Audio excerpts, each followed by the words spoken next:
In front of me is Realme 12X, and today I would like to show you how you can switch on or off easy mode.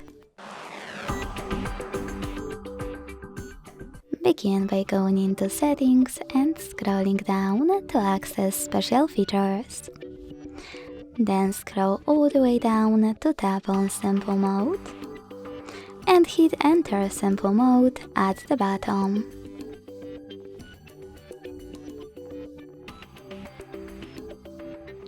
As you can see, after that, easy mode is on.